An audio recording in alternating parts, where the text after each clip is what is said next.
Just want to remind you guys, this episode is presented by Prize Picks. Download the app today. Use the code JUICE to get $50 instantly after you play your first $5 lineup.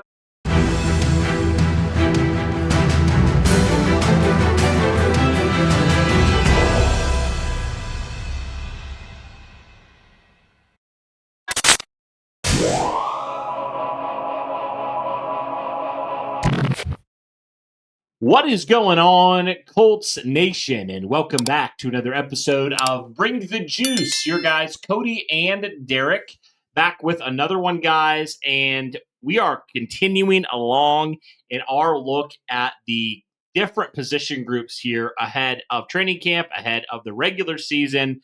So we're going to hop into this and kind of talk about this a little bit.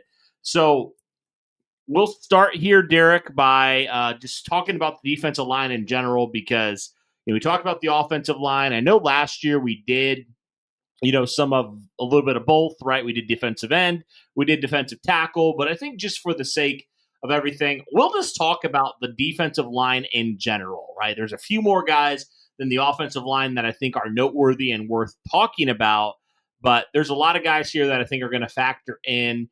And this is just one of those positions where it feels like you can never have enough good players in the rotation for your group. So with that being said, I think we can kind of start on the outside because I think there's a lot of conversation there and then round it out with the interior guys here. So the defensive end, the edge position for the Indianapolis Colts, there's a lot of names here, Derek, that you can point to. I mean, you can point to some guys who have been on the roster, who have played some significant snaps for you.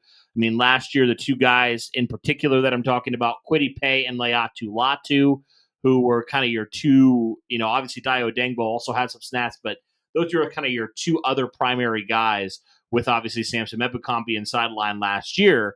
So those are, two guys right there that you talk about, both former first-round picks, both that I think are in different spots, obviously, in their career right now. Kwity Paye now, has in a contract year for the Indianapolis Colts. They picked up his fifth-year option, so he has a lot to prove this year. And then Laiatu Latu, just a year removed from being the first-round pick for the Colts, the best defensive player according to the Colts back in that 2024 draft. And so both these guys, for different reasons, Derek, have a lot riding on their shoulders this year in terms of can they be, potential long-term pieces for this team. Obviously, Kwity with the contract, that's more of a immediate thing, but Latu has a chance here to really become that number one guy in terms of getting after the quarterback this year. So talk to me about these two guys who both have, been high-round picks for the Colts, and obviously both guys now that haven't been taken by the current defensive coordinator, but guys that still could potentially contribute here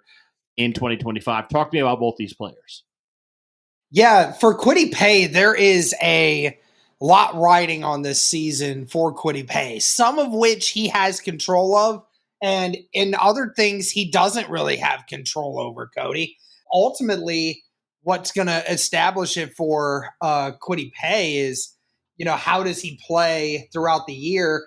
We've seen over the last season and a half where, he's been mostly healthy, which was a huge concern about him going early in his career. Missed a lot of games and, didn't have a lot of production as of that moment. And when it comes to recently, he's been a lot more reliable. He's been on the field a lot more. It's not like the production is anything crazy, but he is a good run defender and he does get an occasional sack. So, it's one of those things where, he's a good player, but it's a lot of it. It's like I said, it's going to come down to how he plays, but also a lot of how at the end of the season, what's going to happen with Kwity Paye is going to come down to two other guys that are in this group right now. And that is Laiatu Latu and it's JT Tuimuluau, who we're going to talk about here in a minute. But yeah, Kwity Paye, ultimately, you're going to come down to how do you play? How's your numbers stack up with all of this? Because we know there are a lot of guys that are going to get some minutes here. Samson Ebukam's coming back. JT Tuimuluau got drafted. So, for Kwity, you got to establish something, because if you don't ball out, is Ballard going to want to sign you to another decent sized contract like, what Dio Adangbo got this last year, right? And I would argue, Cody, that Kwity Paye is more deserving of that contract than a Dio Adangbo was. I mean, in my personal opinion, because it's more of what have you done for me lately? And Kwity Paye has been more available, and also he's put up just as good of numbers as Dio, if not better. And I'd argue he's a better run defender than Dio Adangbo is. So, I mean, I would have argued if anyone would have deserved a contract around that size, I would have figured it would have been Kwity.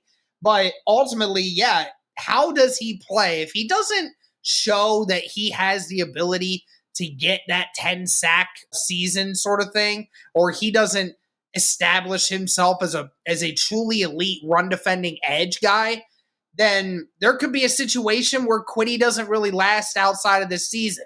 Because, as I said, there's so many other guys in this group now. Even if you lost Kwity or anybody else, you still are going to have a couple guys here that could take his spot. Yeah, and Kwity, we can call it what it is. I think Quiddy's just a fine player. Don't get me wrong. He's a really good run defender, like you said, and he can get after the quarterback occasionally, but he's never going to be that double-digit sack guy. He's never going to be a high pressure guy. That's just not who he's been through his career with the Indianapolis Colts. Even at Michigan, really didn't have a ton of production at getting after the quarterback. So, but I think he can still work with that. I think Kwity is a valuable piece of this defense, no doubt about that.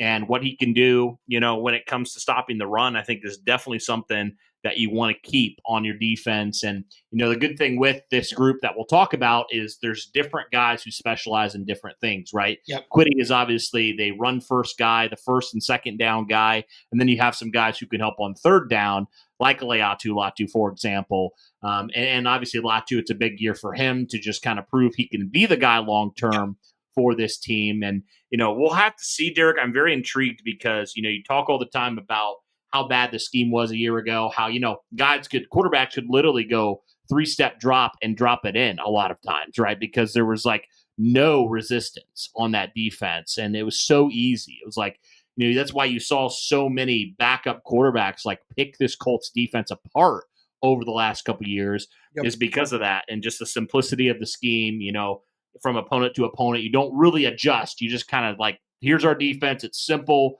And in certain ways, that's not a bad thing. But in other ways, like we've seen, it's not been great. So I'm curious for guys like Kwity, guys like Latu, who you look at the sack numbers and honestly amazed that Kwity had 8 sacks a year ago, considering all that. But still, you're like, okay, if you actually have a legitimate defense, what can these two guys do and what will their stats look like? I'm just very curious about that. But yeah, overall, I think both these guys have a lot to prove for different reasons on being long-term pieces for this team and kind of what their roles are with this respective team moving forward. All right, let's continue on talking about some other players. You mentioned JT Tuimoloau and Samson Ebukam, so I think we can kind of talk about both these guys as well. Obviously JT Tuimoloau and what he did when it came to, the playoffs last year with Ohio State and just the ways that we've seen him at times take over games.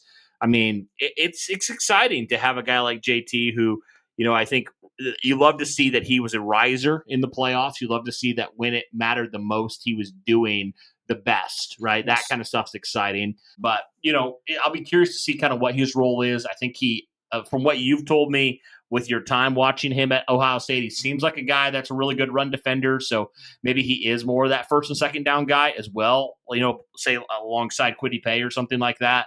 And then third down, you get into some more interesting packages. But what's your impression of JT and what do you think his role might be here as a rookie?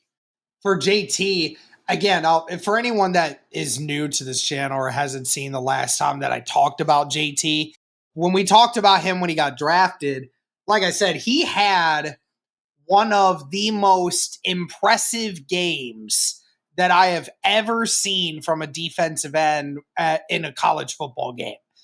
Against Penn State, I believe it was either 22 or 23. I can't remember which year. But he single-handedly took over that defense.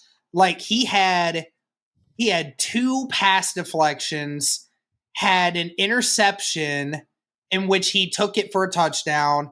He had a forced fumble and a fumble recovery that resulted in a touchdown. Or I don't think that one was a touchdown, but I think he had 2 interceptions in that game too, if I'm not mistaken. And also, I believe, had a sack and a half in that game. So he was everywhere in that Penn State game. And like you said, he's been a guy where when the stage is the biggest, JT Tuimoloau, he showed up. And that's a great thing about him. He's got a great body. I'd say he's a slightly bigger Kwity Paye in a way, more of a run stop guy. He's not a pass rush specialist like a Laiatu Latu, but in certain packages, you will see him go out there, especially if there's a situation where you're going up against a few offensive linemen, Cody, that struggle against bull rushers. So if you got some guys where the tackles are, struggle against guys that are strong in their hands, JT Tuimoloau will be that guy that'll get some more snaps. I think and obviously we're going to talk about Ebukam in a minute, but we kind of know how it's going to be for Indy this year, at least from what we've seen. Is you're right, Ebukam and Latu are going to be your pass rush specialists, the guys that are more consistent getting pressure on the quarterback in those obvious pass down situations. And I imagine JT Tuimoloau will be more of that first and second down guy, as you said, being in there on defense where he's just a bigger body, he's harder to move, and he's strong when he punches somebody. So it's good to be able to have a guy like that could stick somebody up that way. So I definitely expect him to have some kind of impact for the Indianapolis Colts this year. I mean, he obviously should if he was taken in the second round, right? Right, yeah. I do feel like he has, at least we saw in college, he had a little bit more juice at getting after the quarterback than even Kwity did in college. So who knows, maybe that'll translate as he goes along in the league, and maybe he'll become more refined as a pass rusher and, on a more consistent level. Hopefully that's the case. But yeah. Well, basketball season may be over, but the action doesn't stop on Prize Picks because baseball is just heating up. Step up to the plate with Prize Picks to add your favorite baseball players to your lineup. Whether it's strikeouts, RBIs, or first inning runs, make your call with more or less and play for your shot to win up to 2,000 times your cash today.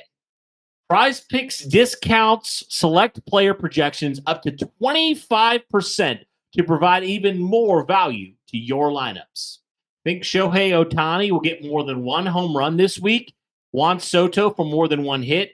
Cook up hot takes with your friends and win real money this baseball season when you and your crew run your game on Prize Picks. I personally believe that Ohtani will do that, so I am going to lock in Shohei Ohtani here for at 0.5 hits. I'm going to hit the over here. I'm going to go more for him. And guys, that's just a snippet of all the different things on the board here that you can choose. You can go less or more on. You just keep scrolling down. You see just so many things that you can bet on. And also you look at your lineups, your promotions, all that stuff here on Prize Picks for you. Download the app today and use the code JUICE to get $50 instantly after you play your first $5 lineup. Again, download the app today. Use that code JUICE to get $50 instantly after you play your first $5 lineup. Prize Picks. Run your game. And then you mentioned Samson Ebukam as well. I mean, obviously, we know the Achilles. It's going to take some time. I don't know when he's going to be fully 100%. I mean, it may be mid-season, Derek. We don't fully know. Sometimes these things take a while. It kind of just depends and varies from case to case. And so, I mean, heck, we even saw like with Tyrese, right? He's not going to play next year because of that injury. So, I mean, you just don't know. The timelines are so different. And even when they're technically good to go, that it may take some time to get back to the form. You may never fully get back to the form that you were pre-injury. So when you look at that, the last full season he had in 2023, I thought he was really, really solid for this team. He had a couple games where he really took it over. I mean, he closed out at least one game. I remember that Tampa Bay game where he sacked Baker Mayfield and finished that game out for the Colts. So he definitely has some juice in him if he is fully healthy and good to go. He's definitely more of that, like you said, that speed guy, that guy that can get consistent pressure on the quarterback. He was far and away the best at doing that for the Colts in 2023. And so what does his role look like, though? I think that's the biggest question with him. And, if he's not ready to go fully on, what does the defensive line rotation look like? And when do you think we expect to see him like fully back? Yeah, I mean, it'll definitely be interesting to see how Ebukam does going back into this year. I mean, obviously got injured at this time last year. Well, he got injured the first week of training camp, so pretty much almost a year to the day since that injury. And, I got to imagine he's pretty dang close. I don't remember what updates Steichen has given us recently on Ebukam. I know that off-season wise, he said he wasn't doing anything right now, but I think he said that he was expected to at least be a participant in training camp. I mean, what age is he now? He's 30 years old. He's certainly not getting any younger, but obviously the last time that we saw him on the football field was the most productive season that he has had in the NFL. And you certainly hope that we can even get remotely close to the player that he was in 2023, because at least the good news is now, Cody, for what you have with Ebukam is with how you've built the rest of the defensive line now, you don't need him to be an every down guy like what you kind of had to do in 2023 a lot more, where I don't think he was bad as an every down guy, but his best quality is him getting after the quarterback. So you obviously want him to be a guy that you want to bring in for certain packages where you're throwing in these pass coverages, and obviously you're going to have him pass downs where it's clear that they're going to pass. So, it's great that you now have a situation where you can utilize him to the best of his ability, and hopefully that keeps him fresher throughout the year, and hopefully then he won't have to wear down, and then that injury maybe doesn't, quite have as much of a wearing effect on him throughout the year. Yeah, no doubt. I think it'll be good for him to be more of a situational guy. I mean, I think that's going to be best for everybody. I mean, he's going to be the most fresh he can be getting after the quarterback, which will definitely be very, very good. And especially if you can have him and Latu fresh coming in on third down, I mean, that's going to change a lot of things, Derek, no doubt. So, yeah, hopefully he's getting back and he can be as near 100% as he can be by the start of the regular season in September. But we'll have to see.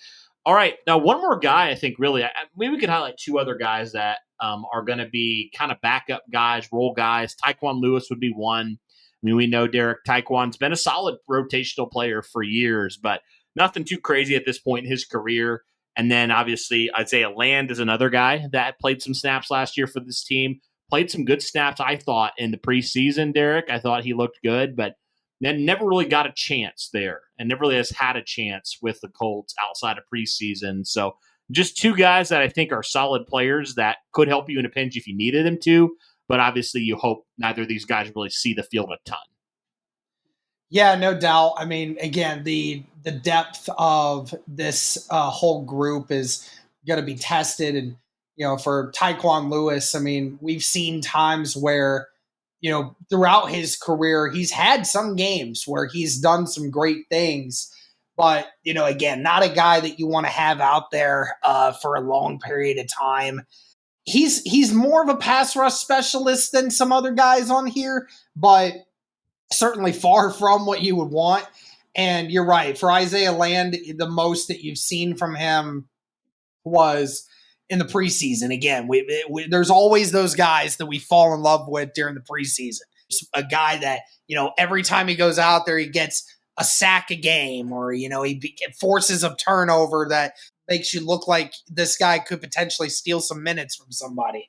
That's definitely what Isaiah Land was when he first got here. But, again, if Isaiah Land is going to be your sixth defensive end of the group, then, ultimately I'm not too upset with something like that. Yeah, I kind of had a thought, if Ebukam's not 100% ready to go, I could see Tyquan Lewis taking some of those pass rush downs because, yeah, he's never been a high volume sack guy, but Derek, he's had times where he's been one of the best efficiency-wise pass rushers on the team. So I could see that being a situation where third down, it's Tyquan and Leatu Latu for a while until Ebukam, was fully right. So he's a guy that I think can do that as well. And we've seen him play a little bit inside, although he's been more defensive end in the last couple of years. But yeah, I'm excited to see kind of what their role looks like with this team. But it's an absolutely deep group, no doubt about that. So that's good because you need a lot of guys rotating in and out. And Right. through the course of 17 games, we know the attrition of the NFL. It's important to have guys. And I think a couple guys who could be, again, we haven't really seen them recently, but could a couple of these guys maybe be a little bit position flexible? Could they play 3-tech a little bit? I don't know. We'll have to see. But yeah, all that to say, the edge defensive end position, really, really strong for this team in terms of depth. I said it already, before when we looked at this group, the only criticism I have is you don't have that alpha at the moment. Now, could some guys become that? Yes, they could. But right now, you don't have that guy that you're going to say, oh, he's 12 to 15 sacks, pencil it in, it's going to happen. Yeah. Like, we hope Latu can be that guy, but he hasn't proven to be that, at least last year. Now, we'll see entering year 2 with Lou Anarumo and everybody involved if that does happen, or if somebody else just comes out of nowhere and surprises us. But we'll have to see. All right, then we'll move to the interior, which there's less guys to talk about here. We obviously know the 2 starters for this team, DeForest Buckner, Grover Stewart. No doubt about that. Well, I mean, I don't know really how much we have to talk about that, Derek, because we already know how good of both these players are. I think right in the conversation for top 5 at each of their respective positions. So yeah, I don't know if you want to talk about them, but I don't know how much more there is to say about either of these guys other than they are just have been. If there's been a lot of inconsistencies with this team, they have been one of the few consistencies over the years. I'll never turn down an opportunity to talk about Big Grove and DeForest Buckner, man. I never did turn down that opportunity. I love DeForest Buckner. Obviously, he's a leader and he's a no-nonsense guy, a hardworking man. And like I said, I think he's one of the top 5 defensive tackles in the NFL still, even with his age getting up there. I still think he's doing that because he meets some of the highest double teams in all of the NFL when it comes to being blocked in that regard. And yet we don't give him the praise for that. Despite all that, still puts up the production. It's just the fact that no one else on this defensive line yet has been able to take over the fact that DeForest Buckner gets all the attention. A guy on the inside getting all the attention should make the edge guys salivate at the fact that they never get double teamed. And yet we haven't capitalized on that yet. So, again, DeForest Buckner, a no-nonsense guy, has always been available. I know this last year was probably I think it might be the first time in his entire career, Cody, where he missed any significant time. I think it was 4 or 5 games this last year. Got his ankle rolled up in week 2 against Green Bay. I don't think he came back until like week 7. So it's the first time that, at least in a Colts uniform, that I can remember where he missed any time. He usually plays through injuries. So love the toughness of him. And of course, like you said with Grover Stewart, never been a pass rush guy ever, but has always been one of the best one-techs when you look at guys that can just stuff the interior of the defensive line when it comes to run blocking. I mean, he takes double teams and he eats them. He definitely is a monster in the middle. And, honestly, if it wasn't for some terrible linebacker play last year, Cody, his impact wasn't felt as much. Because even though there were multiple times where Grover Stewart was a hand length away from blowing up a play in which he was in the backfield, literally a hand away from being able to grab the running back 3 or 4 yards in the backfield and was getting held half the time. And yet he'd blow up the play, but there wasn't a linebacker there to come and save it. And teams ended up running over us anyway, despite the fact that Grover Stewart was in their backfield half the time. So, I mean, again, I love what these guys do. Hopefully they continue to do it. I know they're getting up there in age. They're on one of their other contracts. So hopefully we see some equal production from them this year. Yeah, for sure. And then you move into some of the backups who feels like the last couple of years, Derek, the backup defensive linemen have not been great behind these two. Nope. It's been pretty bad. It's been, I mean, that's probably putting it lightly. It's been atrocious outside of those two guys. But the Colts did do a little bit in the offseason to hopefully remedy that. They obviously, signed Neville Gallimore, and they feel pretty highly about him. So he'll probably definitely get some snaps in this defense. And then obviously you drafted Tim Smith as well for this defense. And so it'll be interesting to see kind of what role those guys play. You still have a guy like Adetomiwa Adebaware, who was a 4th-round pick in 2023 and really hasn't done a lot with your defense. And then you got a couple other guys kind of in, the back end of the roster there that you could talk about as well. Eric Johnson, a guy that the Colts originally drafted and came back, got released and came back. And so what are your thoughts there just, though, on some of those primary backup guys that I mentioned? Yeah, you're right. The Indianapolis Colts have had some really atrocious defensive line play behind Grover Stewart and DeForest Buckner. And obviously people look at that and say, well, if DeForest Buckner and Grover Stewart are both really good, of course you're going to have some drop-off.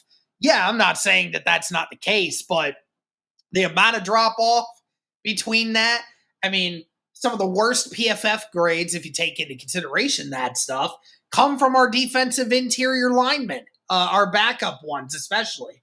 And you know what, Cody? I'll be completely honest with you, dude. I think we're going to have another year of it. I really do. I don't have a lot of confidence in this right now.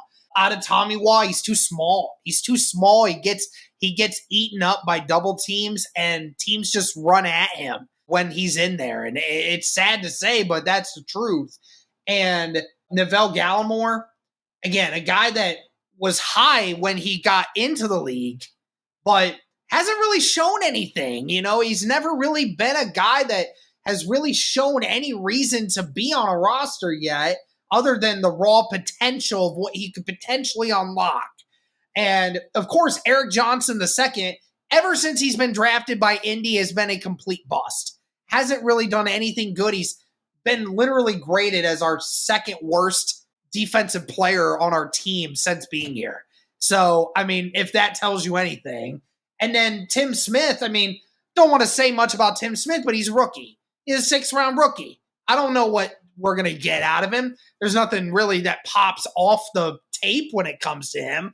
Obviously, he's a decent size. He's 6'4" and just over 300 pounds. So, he's got decent size to him on the interior. But, I mean, is there anything that really pops off to you that you see?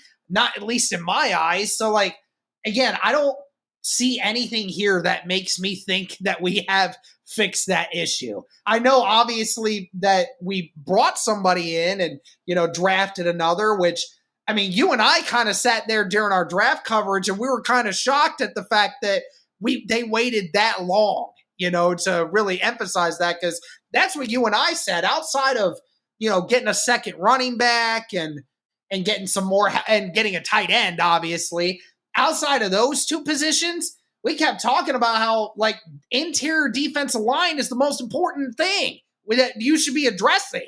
Because especially when Grover Stewart is gone in a few years and DeForest Buckner's gone in a year or two, I mean, what are you going to do? You don't really have any other options behind it. So I'm scared. I'll be honest with you, man. I hope that one of these guys pans out, Cody, but until they actually do, I don't really feel confident in this group.